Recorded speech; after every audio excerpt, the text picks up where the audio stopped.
One Question is brought to you by Turnkey Search, a top industry search firm since 1996.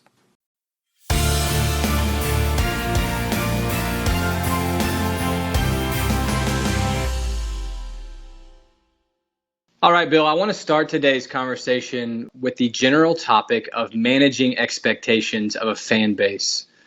And certainly we think maybe, or many people in the industry think about managing the expectations of a fan base in an SEC environment or in a Big Ten environment, certainly around football or men's basketball. But is anything different at Eastern Washington and Cheney when we talk about managing the expectation of a fan base? You guys have had significant success in a number of sports, but certainly football. Do you see that dynamic of being an athletic director any different for you than it is for a Power 5 AD out there? No, that's a good question. Probably not. I mean, I think it's probably all relative. We probably put as much expectations on ourselves, both from a department standpoint and from a program standpoint. So it probably matches the expectation, if you will, of our fan base. But kind of interesting, our fan base, I think, is ever growing. And, we've been fortunate over the last several years to continually sell out what we have as far as seating inventory right now. It's something that we've actually got to look forward to hopefully try to expand in some way, shape, or form. What is our footprint right now at football? But ultimately, certainly there's high expectations. Once you've tasted, a championship and you've made other runs in the FCS in the last few years, I think there's always a thought of, you have a chance. And but as we all know, it's it takes a lot of breaks, it takes a lot of luck, and there's just incredible competitiveness, especially at the FCS level. I mean, I love the playoffs, and if you're ever fortunate to be one of those 24 teams, I always say this, that it always feels like at that point in time, it seems like 16 of the 24 could run the table, depending on breaks and scheduling and injuries. Well, let's talk about the playoffs a little bit, and let's talk about FCS scheduling proposals that are floating out there in terms of 12 games. This new regionalization is probably the wrong term, but not stacking as many. And so last year, of course, the case was 5 Missouri Valley teams ended up on the same side of the bracket. We're going to try to avoid that now. How does that impact you guys in the Pacific Northwest, or really just the West Coast in general?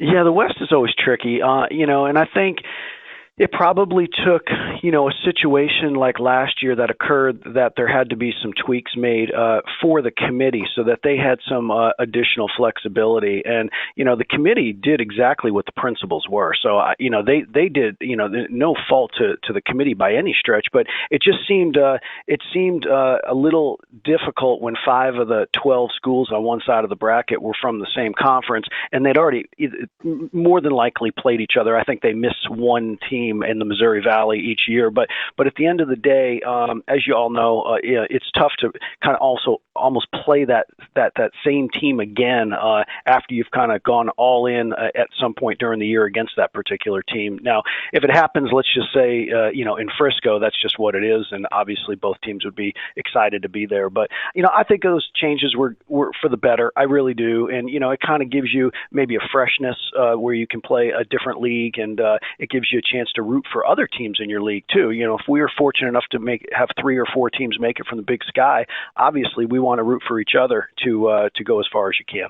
From a hosting standpoint, Bill, would it be more financially advantageous to host a brand in a school that your fan base is certainly very knowledgeable about if it were another Big Sky opponent? Or once we get to the playoffs and you're hosting, is that pretty much a wash no matter who the opponent is? That is a good question. No, I think there's probably certain schools around the country for each team that if someone rolled in, that would probably have greater appeal than, say, another school that might be 2,000 miles away. But I think at the end of the day, once you're in the playoffs, you've had a successful season. If you're hosting a game, you've really had a successful season. And I think what we have found here, for the most part, people are excited about playoff football, and no matter who comes to Cheney, they're our fan base has come out and supported those playoff games. So another topic, of course, that's hot within the FCS ranks, and we've seen quite a bit of talk headed this way is the 12-game season. And I guess the disclaimer too here is obviously you're highly involved in NCAA committee and council leadership. So I'm asking you on a personal level, not to speak for the NCAA on these questions, but I appreciate that. yes, I know it's important.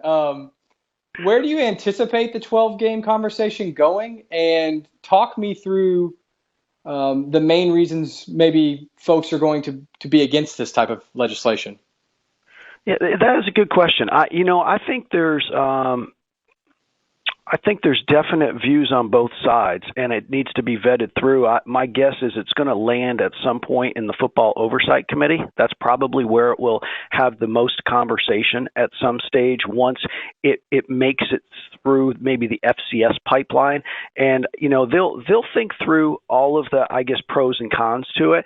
And I think probably if you're going to focus in on, what maybe is the one con is because we do have a playoff system that is if you have to play 5 playoff games to win a national title, if you're playing that first week, it just might be a lot of football. I mean, the calendar just may not work, and so we've got to vet that through and think it. What makes most sense. Now, I would say just from probably a 25,000 foot level, I think our student athletes want to play games. I mean, no question about it, but there's just more to it. And I think, I appreciate that the OVC and the Southland have at least started the dialogue, and we'll vet through all the issues and hopefully come to the best conclusion in what's right for the student athlete. And so even if we were to move in this direction, the first season where we could see a 12-game schedule in FCS would be 18, or could we see that in 17?